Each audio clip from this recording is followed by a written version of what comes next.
Meek Mill, at the time, due to some like issue with Nicki, whatever it was, decided to create a narrative that I don't write my own music, because that was what was convenient for him at the time, and he caught wind of it. It's unfortunate too, because Quentin was being managed by DJ Drama and Don Cannon, who ended up really fucking his shit up, you know, because they were just like really just messy with the shit unnecessarily.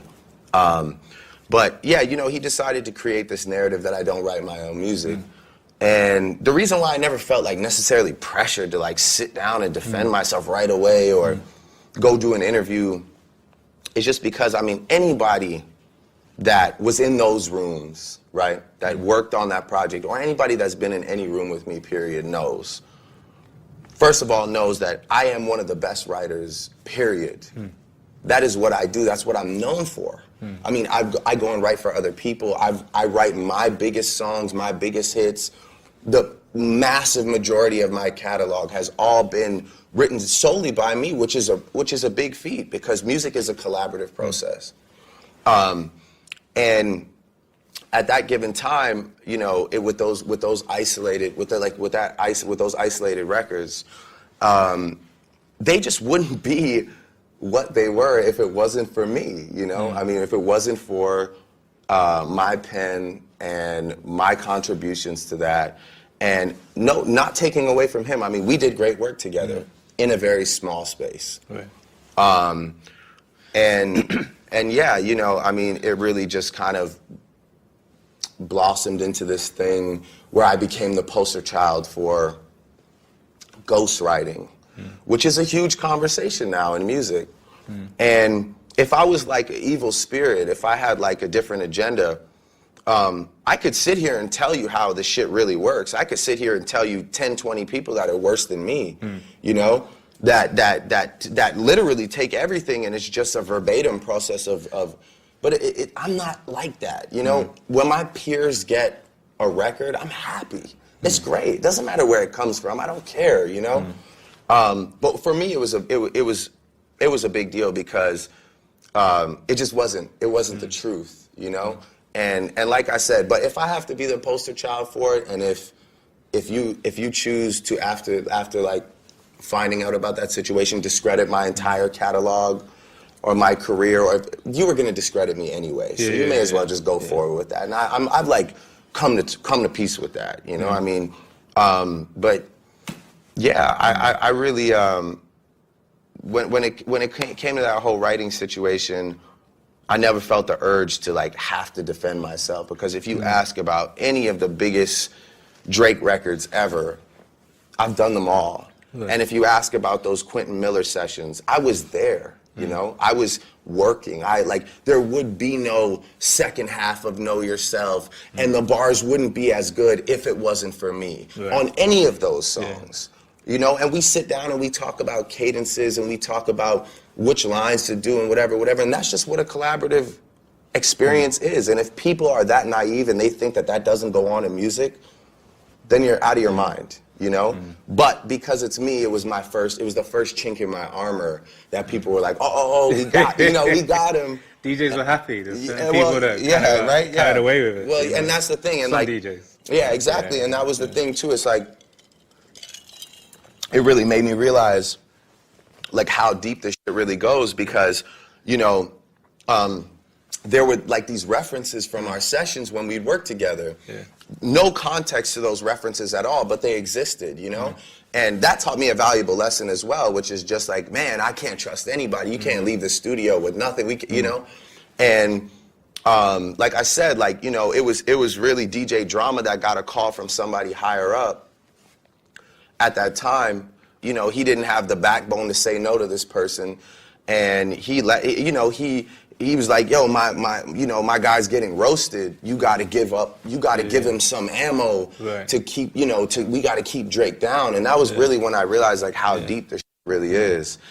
And yeah, I mean that whole situation, you know, it was what it was. And I can sit here right now. You could interview Meek and you could ask him if he thinks it was worth it. I bet he'll tell you no. How did it feel, you know, to see it play out with Meek, and I'm asking this now not because I'm trying to instigate or cause more trouble or anything, but just as a fan and as a DJ seeing it unfold, like for both artists, like yourself and Meek, it was kind of crazy because it was like I think as fans we all thought everything was cool, and then Meek comes out, you know, and for you personally, though, how did that feel? Because you've been on tracks with him before, you know, the Amen joint and other stuff, you know. I mean, it's just a pattern in my career, you know. There's just this one-sided switch that happens with people. I don't understand it. You could ask me about a bunch of people in this interview, and you could literally ask me what my problem is with them, and I'll tell you, I don't have one. You know, I watched him say that it was about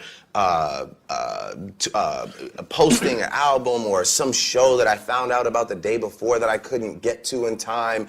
It's not about any of that. You know, when somebody makes a decision to say, all right, everybody's supporting this guy, maybe I should be the guy to go against him.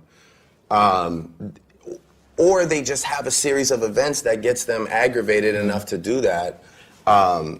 That's what happens, you know? And unfortunately, on display for the world, that was a terrible, impulsive decision because you weren't ready. And in my mind, you know, I study the game, and not only that, but I'm a very calculated thinker. I'm sitting here thinking you're ready for it. I was sitting here, like my mind was going 1,000 miles a minute. I'm thinking this goes so high up that I'm about to see the craziest shit I've ever seen. I didn't know who was going to be on a diss track with him or what he had ready. I thought this was like 3 months in the making, and I'm just like getting blindsided.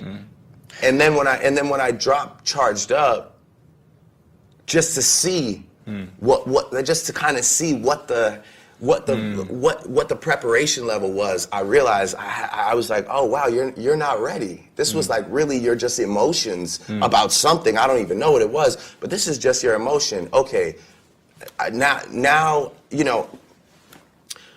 That was the moment where it was. I remember I was in the studio and. I was working on some beat. I knew I had to do something, you know. I knew I had to retaliate because I realized he was unprepared. And when you realize someone is unprepared, you have to strike. And I was in the studio, and it was like some kind of like rap beat, you know. I probably would have gone like 80 bars on it. And somebody that's very important to me said to me, listen, if you're gonna do this next move, you have to finish it forever, and he has to live with it forever. That means he has to hear it all the time. It can't be some. And I was like, you know.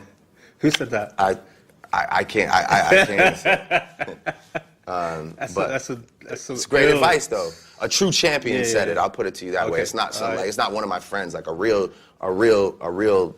person that like goes to war and like wins all the time, like a true champion, you know. And that was when I just switched it around, you know. That was around like midnight, and this kid walked into the studio for the first time, and played a beat, and the beat was too slow. And I told 40, man, I like the drums, speed it up like about 15 BPM. And when he sped it up, he just sped the whole beat up. He didn't just speed the drums up. And that was when I just heard like and I was like, oh man, I was like, all right, this is it. Yeah. And by 4:30 in the morning, the record was out, and that was pretty much it. It was over.